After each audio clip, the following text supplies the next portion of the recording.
Later this day, the JamCan volunteers will join a local march against AIDS. So there's a lot of talk about AIDS and sex. Tracy, you're from Nova Scotia. Nova Scotia is a large city, right? What? It's a city to itself, and there are tons of teenagers there. What do you see happening around you? I see a lot of pregnant young girls, ages 12, having sex. So,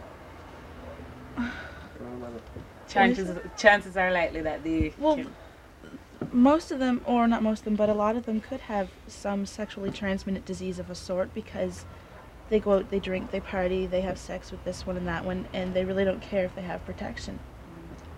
So it's hard to say because, like Kevin said, I don't know the statistics. I don't know who's got AIDS and who doesn't, but I know that I can't say I'm not going to, but that I'm going to protect myself whatever means necessary.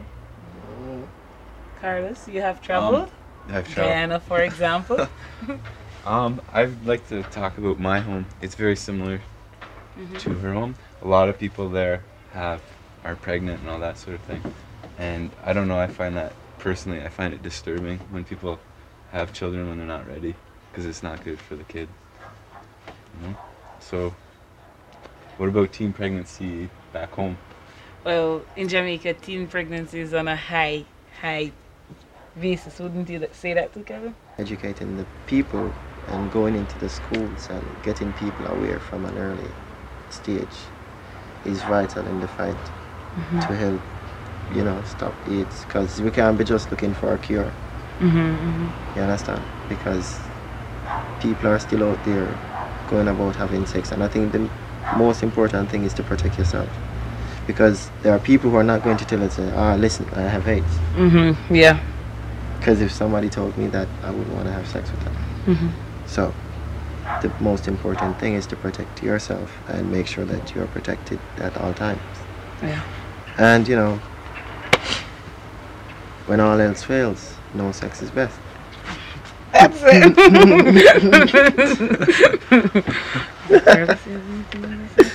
A lot of people are becoming more concerned about like using protection, that sort of thing, but then there's some other people that are just, they don't care.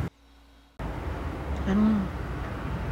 I think it sounds mean to say this, but I think if we didn't have a cure for AIDS, that would be okay. Because I think, okay, it sounds so mean, but let's say if we did have a cure for AIDS, I think that would still give people an excuse to go and sleep with whoever they want and do what they want, and they could infect someone with the AIDS virus and say that's okay because there's a cure.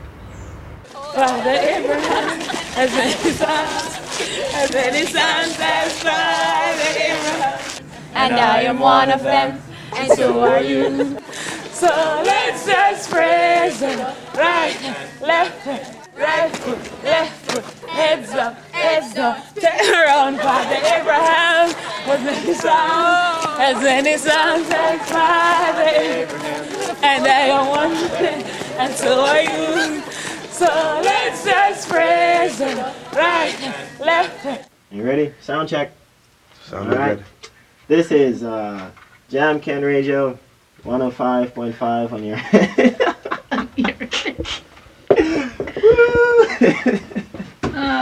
And today we have like what's it called? Oh, dedications and 10. This song is from Sparky going out to all the participants in Stephenville. I hope you're having a nice day, and from all the staff and people here at JamCan Radio, have a nice weekend. Woo! Hey, you know I could get into that. Look at what we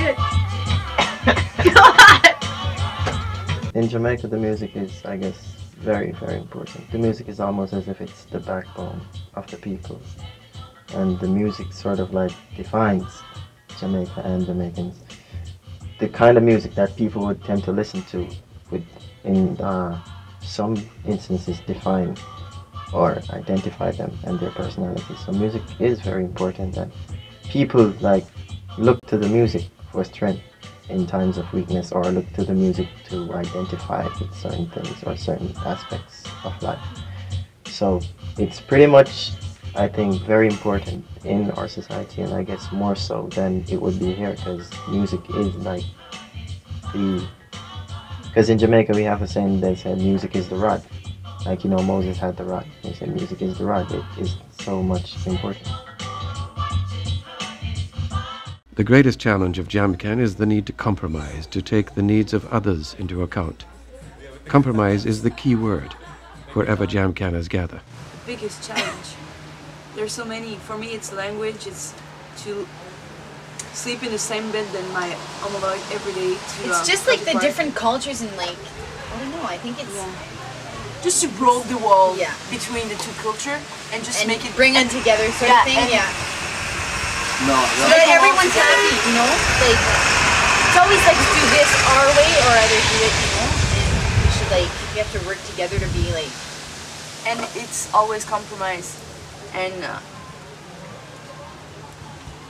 you wonder the day that everybody will make a compromise too. I mean, because you feel like some, but I guess it changes. Others will make a big compromise. Yeah, exactly, and it varies. Like it's not compromise. It's efforts. These people too. This person over here gives in on everything. He likes it this way, but he'll give in. And there's a participant in Stephenville like that. You know, if he wants it this way, somebody else wants it this way, he'll do it their way. Yeah. There's other people that, you know, sometimes no, okay, we'll do it this way. Yeah. Sometimes we'll do it this way, you know. And others that stick to theirs. Yeah. You know.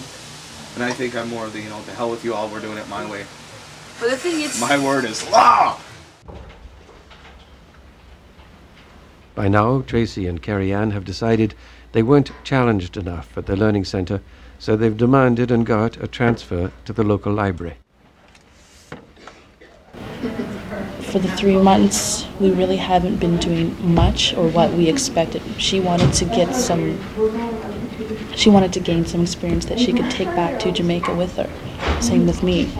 I guess there was that, and it was kind of a letdown because we were told with that job that that we had to come up with our own job, but how can you do that when you don't know how to come up with your own job?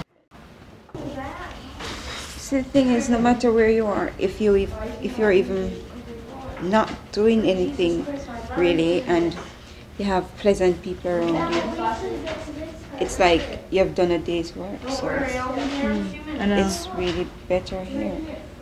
It's Chandler who talked about evaluating how the host families are. Then there's the matter of the picnic table that somehow got broken.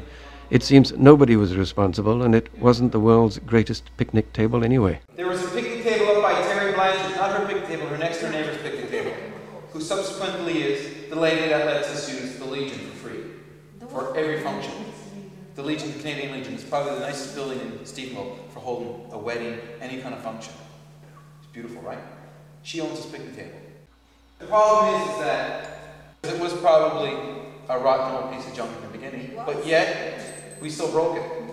And the worst thing is that this woman called her landlord, saying that her table was broken by a JamCan ass, right? And that can cause problems in the community. This stuff is what causes ripples in the community with a bad effect. It was ready. You should It was ready, but we didn't know. It was standing there. It's not us. Well, you said it was ready to break. You have no idea. But the point is,